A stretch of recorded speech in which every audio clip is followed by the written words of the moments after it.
L'assessore regionale per l'economia Gaetano Armao ha incontrato le categorie produttive che hanno chiesto di poter discutere le norme presenti nel disegno di legge sulla finanziaria approvato dalla Giunta di Governo. L'assessore ha sottolineato che senza investimenti non ci può essere crescita, nonostante i tagli alla spesa varati dal governo nazionale spingano verso una riduzione di spesa per una regione come la Sicilia dotata di autonomia finanziaria. Sul tema dello sviluppo, Armao ha affermato l'importanza che avrà il credito d'imposta e le agevolazioni fiscali per le imprese femminili e giovanili. La legge stabilisce infatti che i giovani, compresi tra i 18 e i 40 anni, e le donne che daranno vita ad un'iniziativa imprenditoriale sono esenti dall'imposta regionale sulle attività produttive, l'IRAP, per 5 anni, a partire da quello in cui si avvia l'attività. Tali sgravi si applicano anche alle cooperative giovanili che gestiscono aziende ed immobili confiscati alla mafia.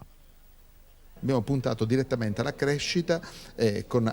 innovativi strumenti che sostengano le imprese non alla vecchia maniera, attraverso erogazioni di risorse dirette, contributi a fondo perduto, finanziamenti, ma attraverso una formula innovativa che sta accanto all'impresa, che ha il suo merito bancario, che si fa apprezzare dalle banche, che si fa riconoscere dal mercato e che però ha bisogno di un sostegno sul piano delle garanzie,